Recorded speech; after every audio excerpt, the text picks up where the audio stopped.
കർത്താവിനാൽ സ്നേഹിക്കപ്പെടുന്നവരെ, കർത്താവിന്റെ പരിശുദ്ധാത്മാവ് ഈ ദിനങ്ങളിൽ അവിടുത്തെ കരങ്ങളിൽ നമ്മെ എടുത്ത് ആഘോഷിക്കുകയായിരുന്നു എന്ന് പറഞ്ഞാൽ അതാണ് സത്യം. Hallelujah, hallelujah.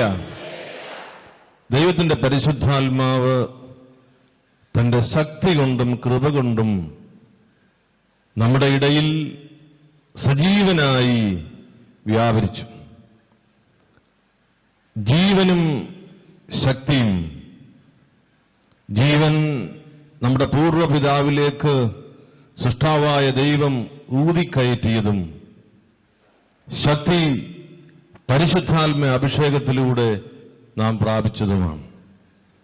ഇവിടെ വ്യാപരിച്ചത് ജീവന്റെ മേൽ, ശക്തിയുടെ മേൽ ദൈവത്തിന്റെ വലിയ കൃപ ഇറങ്ങി വന്ന്, കരുണ ഇറങ്ങി വന്ന് നമ്മെ സന്ദർശിച്ചതാണ്. ഉയരത്തിലുള്ള ദൈവം നമ്മുടെ ഇടയിലേക്ക് ഇറങ്ങി വന്നുവെന്ന് നമ്മുടെ കർത്താവിന്റെ ജനനത്തെക്കുറിച്ച് നമ്മെ ഓർമ്മപ്പെടുത്തുന്നത് പോലെ വീണ്ടും ദൈവവചനം ശക്തമായി ആഘോഷിക്കുന്ന ഒരനുഭവം. പ്രിയപ്പെട്ട ബ്രദർ സാബുവിന്റെ ധ്യാനയോഗം, ഇതിന് പ്രസംഗമെന്നൊന്നും പറഞ്ഞ് ഞാൻ അതിന്റെ അഭിഷേകം കളയുന്നില്ല. ഈ പ്രബോധനം ഞാൻ നേരിട്ട് സംബന്ധിച്ചിട്ടുണ്ട്. ചിറ്റടിയിലെ ധ്യാന കേന്ദ്രം എന്ന് പറയുന്നത് തിരുവല്ല അതിരൂപതയുടെ കീഴിലുള്ള നമ്മുടെ ഒരു കൊച്ചു ദേവാലയമാണ്. ഞാൻ തിരുവല്ല രൂപതയുടെ ശുശ്രൂഷയിലായിരുന്നപ്പോൾ മുണ്ടക്കയത്തെ വലിയ ഇടവകയുടെ തൊട്ടടുത്തുള്ള ഒരു കൊച്ചിടവക, അവിടുത്തെ ഇടവക്കാർ കേൾക്കേണ്ട താരതമ്യേന സജീവമല്ലാതിരുന്ന ഒരു ഇടവക, അതിനെ എങ്ങനെ പുനരുദ്ധരിക്കാം എന്ന് ആലോചിച്ചുകൊണ്ടിരിക്കുമ്പോൾ ദേവാലയത്തിന്റെ പുനരുദ്ധാരണം ആവശ്യമാണ് എന്ന് കരുതിയപ്പോൾ ആ സമയത്താണ് ഞാൻ അവിടെ നിന്ന് തിരുവനന്തപുരത്തേക്ക് വരുന്നത്. എന്നാൽ ആഗ്രഹിച്ചതിനേക്കാൾ അപ്പുറത്ത് ലോകം മുഴുവൻ അറിയുന്ന ഒരു മദ്ബഹായും ദേവാലയവുമായി ആ കേന്ദ്രം എന്ത് മാറിയിരിക്കുന്നു. അവിടെയാണ് ബ്രദർ സാബുവിന്റെ ഈ അഭിഷേക ശുശ്രൂഷ എല്ലാ ശനിയാഴ്ചയും നടന്നു വരുന്നത്. ആയിരക്കണക്കിന് ആളുകൾ, വിശ്വാസികൾ, ദൈവ മക്കൾ അവിടെ വന്ന് സംബന്ധിക്കുന്നുണ്ട്. ദൈവത്തിന്റെ വലിയ അത്ഭുതകരമായ നടത്തിപ്പാണ്. ഞാൻ ഈ ബ്രദർ സാബുവിന്റെ ധ്യാനത്തിൽ അഞ്ചലിലെ ശുശ്രൂഷയില്, ചിറ്റടിയിലെ ശുശ്രൂഷയില് ഒക്കെ സംബന്ധിച്ചിട്ടുണ്ട്. ഇപ്പോൾ ഇവിടെ പൂർണ്ണമായും ഞാൻ മറ്റുള്ള എല്ലാ കാര്യങ്ങളും മാറ്റിവെച്ച് ഈ ദിവസങ്ങളിലെല്ലാം ഇവിടെ സന്നിഹിതനായി ഇവിടെ വരാൻ ഇടയായത് പരിശുദ്ധാത്മ നടത്തിപ്പിന്റെ ഭാഗം തന്നെ എന്നെനിക്ക് വിശ്വാസമുണ്ട്. അതുപോലെ എനിക്ക് മറ്റൊരു കാര്യം പറയാനുള്ളത്, വളരെയേറെ ദൈവാനുഗ്രഹം പ്രാപിച്ച സന്ദർഭമായിരുന്നത്. എല്ലാവർക്കും സൗഖ്യം കിട്ടിയിട്ടുണ്ട്, ശക്തി കിട്ടിയിട്ടുണ്ട്. ശക്തി കിട്ടാത്ത ആരും ഇവിടെ നിന്ന് പിരിഞ്ഞു പോകുന്നില്ല. സംശയം പോലെ ദൈവത്തിന്റെ വചനം നമ്മിലേക്ക് വന്നപ്പോൾ ശക്തി കിട്ടിയിട്ടുണ്ട്, അല്ലേ? അതെ. ചില ആളുകൾക്ക് പ്രത്യേകമായി ചില കാണപ്പെടുന്ന സൗഖ്യം നൽകി. മനസ്സിന് ലഭിച്ച സൗഖ്യം പുറത്തെടുത്ത് കാണിക്കാൻ പറ്റുമോ? ഇല്ല. പക്ഷേ പ്രവർത്തനത്തിൽ കാണും. മനസ്സിന് വലിയ പ്രത്യാശ, ഭാരം ഒഴിഞ്ഞതെല്ലാം അനേകര് പങ്കുവെച്ചല്ലോ. ദൈവത്തിന് സ്തുതി. ഇതൊരു അടയാളമാണ്. ദൈവം എന്നും ജീവിക്കുന്നവനാണെന്നുള്ളതിന്റെ അടയാളമാണ്. അത് തുടർന്നും നമുക്ക് പ്രാർത്ഥിച്ച് ബലപ്പെടാം. അസാധാരണമായ നിലയിൽ ദൈവബന്ധം നമ്മെ എത്തിക്കും.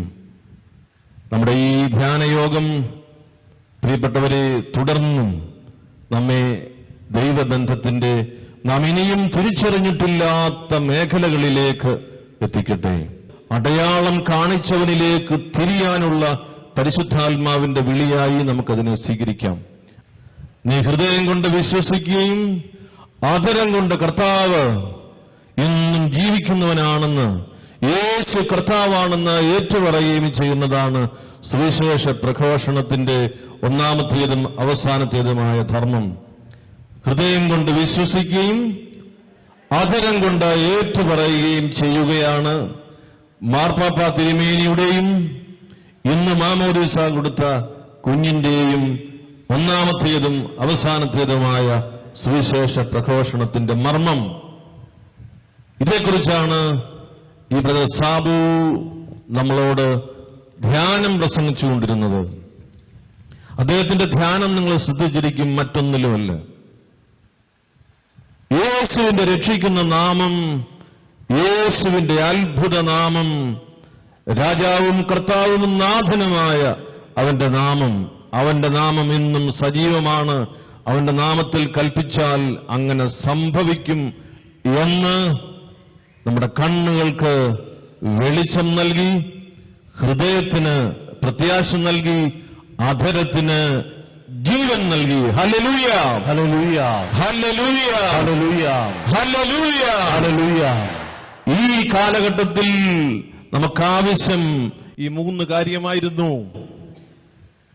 നമ്മുടെ ഹൃദയത്തിന് പ്രത്യാശയും വിശ്വാസത്തിന്റെ സ്ഥിരതയും അധരങ്ങൾക്ക് ജീവനും അടയാളങ്ങൾ കണ്ട് ബോധ്യപ്പെട്ട് ഇത് പ്രഘോഷിക്കാനുള്ള ആത്മബലവും ഈ കാലഘട്ടത്തിന് ആവശ്യമായിരുന്നു.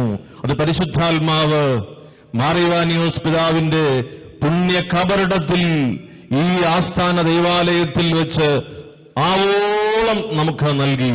അത് ജീവിതത്തിന്റെ ഭാഗമാക്കണമെന്ന് പരിശുദ്ധാത്മാവ് കൽപ്പിക്കുന്നു. കൽപ്പിക്കുന്നത് കേൾക്കാനാണോ അനുസരിക്കാനാണോ? അനുസരിക്കാനാണ്.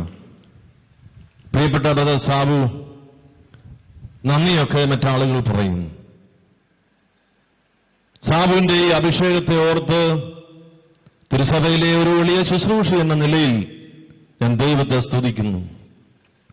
ഇത്രയും ശക്തമായി ദൈവത്തിന്റെ മകൻ ഒരൽമായൻ തിരുസഭയെക്കുറിച്ച് ധ്യാനം പ്രസംഗിക്കുന്നത് ഞാൻ ആദ്യമായി കേൾക്കുകയാണ്. Hallelujah, hallelujah. പ്രത്യേകിച്ച് സഭ വേട്ടയാടപ്പെടുന്ന നാളുകളിൽ, സഭ വിചാരണ ചെയ്യപ്പെടുന്ന നാളുകളിൽ, കുംഭസാരമെന്ന കൂദാശ വിമർശനത്തിനു മാത്രം വിധേയമാകുന്ന നാളുകളിൽ തിരുസഭയ്ക്ക് വേണ്ടി പ്രാർത്ഥിക്കുന്നതിന്, അഭിഷിക്തർക്ക് വേണ്ടി പ്രാർത്ഥിക്കുന്നതിന് ഇത്രയേറെ ആധികാരികതയിലും ദൈവവചനത്തിന്റെ പിൻബലത്തിലും നമ്മോട് ഈ അടുത്ത കാലത്ത് പ്രസംഗിച്ചിട്ടുള്ള പ്രസംഗകരിൽ ഒന്നാമനാണ് ബ്രദർ സാബു. Hallelujah, hallelujah. ദൈവത്തിന്റെ പരിശുദ്ധാത്മാവ് സാബുവിന്റെ മേലും സാബുവിന്റെ ശുശ്രൂഷയുടെ മേലും എന്നും ഉണ്ടായിരിക്കട്ടെ എന്ന് പ്രാർത്ഥിക്കുന്നു. ദൈവം എനിക്ക് നൽകിയിട്ടുള്ള ശ്ലൈഹീയ അധികാരത്തിന്റെ ശുശ്രൂഷയിൽ സാബുവിനെ ഞാൻ സ്ഥിരീകരിക്കുന്നു. ആമേൻ, ഹല്ലേലൂയ. ദൈവത്തിന്റെ വചനം ജീവനുള്ളിടത്തോളം കാലം ശ്വാസം അവസാനിക്കുന്നത് വരെ ദൈവമഹത്വത്തിനായി പ്രഘോഷിക്കുന്നതിന് പരിശുദ്ധാത്മാവ് കൂടെ ഇരിക്കട്ടെ എന്ന് ഞാൻ പ്രാർത്ഥിക്കുന്നു. ദൈവത്തിന്റെ മഹത്വം, ഹല്ലേലൂയ, ഹല്ലേലൂയ. ദൈവത്തിന്റെ കൃപ ഈ പ്രിയ സഹോദരങ്ങളുടെ മേൽ വന്നു നിറയുന്നതിന് കഴിയുമാറാകട്ടെ.